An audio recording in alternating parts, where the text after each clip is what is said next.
Master Jet, tanong lang po, nag-start po ako sa DepEd bilang Provi teacher noong 2017.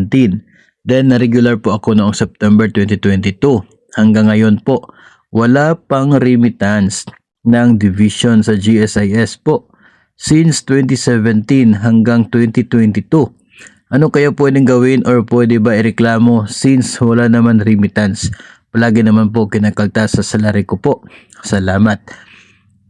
Even provisional teachers, mga master, ito po yung mga pumasok sa DepEd, mga senior high school po, no, yung mga may ganitong case. Pumasok sila sa DepEd kasi qualified sila doon sa requirements sa senior high, pero hindi pa sila let passers. So kaya provisional teachers. At meron silang period kung kailan dapat silang pumasa ng let para sila ay maging permanent. Ngayon, kahit po professional teacher, mayroon po kayong deduction para sa GSIS. So from 2017 to 2022, kung kailan Provi ka, may sahod ka regular, may deduction ka sa GSIS because member ka na ng GSIS. So dapat talaga meron din pong remittance doon po sa GSIS. Ngayon, kung wala po nakikitang remittance doon po sa GSIS under your name, ay parang mayroon tayong dapat ma-trace dito, no? Saan napupunta yung nakaka-deduct from your salary intended for GSIS kung hindi naman ito tumatak as remittance ninyo doon sa GSIS.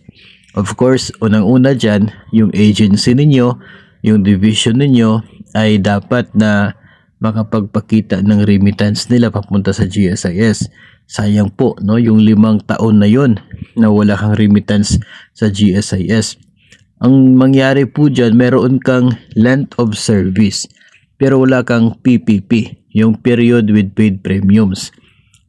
Kumbaga, nag-Provi ka for 5 years, counted yun as length of service, nasa service record mo yun, reported sa GSIS, counted siya.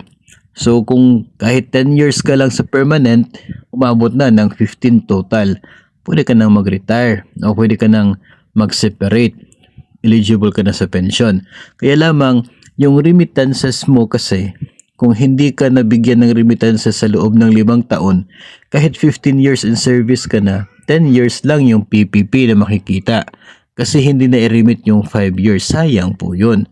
Sobrang liit na maging pension mo pagdating mo ng 15 years.